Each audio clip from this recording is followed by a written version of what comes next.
Hello guys, எவ்வளவோ பிரியாணி இருந்தாலும் இந்த முஸ்லிம்ஸ் பாய் வீட்டில் பண்ணுற பிரியாணிக்கு ஒரு தனி ஃப்ளேவர் தாங்க. அதுக்கு ஒரு சீக்ரெட் பிரியாணி மசாலா இருக்குது. அந்த மசாலாவை இன்றைக்கி நான் இந்த வீடியோவில் ரிவீல் பண்ணியிருக்கேன். வாங்க எப்படி பண்ணலாங்கிறத பார்க்கலாம். 75 ml ஆயில் எடுத்திருக்கேன். 75 ml கீ, ஒரு 2 பெரிய வெங்காயத்தை நீட்ட வாக்கில் நல்லா ஃபைனாக சாப் பண்ணி வச்சுருக்கேன். அதையும் வந்துட்டு இது கூட சேர்த்துட்டு நல்லா ஒரு கோல்டன் ப்ரௌன் வர வரைக்கும் வதக்கி எடுத்துக்கலாம். இந்த ஸ்டேஜில் 150 கிராம் சின்ன வெங்காயத்தை வந்து பேஸ்ட் பண்ணி வச்சுருக்கேன். அதை இது கூட ஆட் பண்ணிவிட்டு அது கூடவே ஜிஞ்சர் வந்து 50 கிராம்ஸ், கார்லிக் வந்து 75 கிராம்ஸ் வந்து பேஸ்ட் பண்ணி ஆட் பண்ணிக்கலாம். எப்பயுமே ஜிஞ்சரோட கார்லிக் வந்துட்டு அதிகமாக ஆட் பண்ணணும். அது கூடவே காரத்துக்கு ஏற்ற மாதிரி நான் 2 பச்சை மிளகாய் ஆட் பண்ணியிருக்கேன். நீங்கள் உங்கள் காரத்துக்கு ஏற்ற மாதிரி ஆட் பண்ணிக்கோங்க. ஒரு கைப்பிடி அளவுக்கு புதினாவும் அதே அளவுக்கு மல்லித்தலையும் ஆட் பண்ணி நல்லா சோட்டே பண்ணி விட்டுக்கோங்க.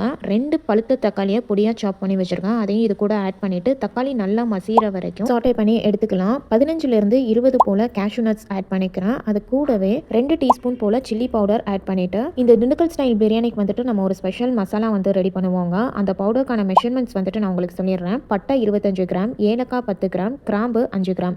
இந்த மெஷர்மெண்ட்ஸ் படி நீங்கள் எடுத்துட்டு லைட்டாக சாட்டே பண்ணி நல்லா பவுடர் பண்ணி வச்சுக்கோங்க. அந்த பவுடரை ஒரு 2 டீஸ்பூன் இதில் சேர்த்துக்கோங்க. மசாலா பொடி தாங்க பிரியாணியோட சீக்ரெட் ரெசிபி. ஸோ இதை ஸ்கிப் பண்ணாமல் ஆட் பண்ணிக்கோங்க. எல்லா முஸ்லீம் ஸ்டைல்ஸ் பிரியாணிலையும் இந்த மசாலா கண்டிப்பாக இருக்கும். இதை நான் இன்னைக்கு ரிவீல் பண்ணிட்டேன். மசாலாவோட ரா ஸ்மெல் போனதும் 25 கிராம்ஸ் வந்து கர்ட் ஆட் பண்ணிக்கோங்க. அதாவது ஒரு 6லேருந்து 8 ஸ்பூன் வரைக்கும் நீங்கள் ஆட் பண்ணிக்கலாம். இது கூடவே பிரியாணிக்கு தேவையான சால்ட் வந்து ஆட் பண்ணிக்கோங்க. நான் இன்னைக்கு 1.5 டீஸ்பூன் வந்துட்டு ஆட் பண்ணியிருக்கேன். இன்னைக்கு நான் 1/2 kg பிரியாணி செய்கிறனால 1/2 kg சிக்கன் வந்துட்டு எடுத்துருக்கேங்க. சிக்கனோட கலர் நல்லா மாறி வந்து என்ன நல்லா பிரிஞ்சு வருது உங்களுக்கு பார்த்தாலே தெரியும். அந்த ஸ்டேஜில் 2 டீஸ்பூன் கீ ஆட் பண்ணிவிட்டு 1/2 லெமனை வந்து புழிஞ்சு விட்டுக்கோங்க. நான் இன்னைக்கு அரைக்கா படியில் ஒரு படி வந்துட்டு அரிசி எடுத்துருக்கிறதுனால அதே படியில் 1.5 டம்ளர் வந்துட்டு தண்ணி ஆட் பண்ணிக்கிறேன். தண்ணி நல்லா கொதி வந்ததும் அரிசியை நல்லா 1/2 an hourக்கு ஊற வச்சு எடுத்துக்கோங்க. அதை தண்ணியை நல்லா இருத்துட்டு இந்த மசாலா கூட சேர்த்துட்டு லைட்டாக ஒரு டைம் மிக்ஸ் பண்ணி விட்டுக்கோங்க. அரிசி உடஞ்சிராம மிக்ஸ் பண்ணிடுங்க. நீங்கள் பார்த்தீங்கன்னா உங்களுக்கு தெரியும் தண்ணியோட அளவு அதிகமாக இருக்கிற மாதிரி தெரியும். இந்த மாதிரி தான் இருக்கணும். இதை நீங்கள் அப்படியே ஒரு லிட் போட்டு க்ளோஸ் பண்ணிவிட்டு ஒரே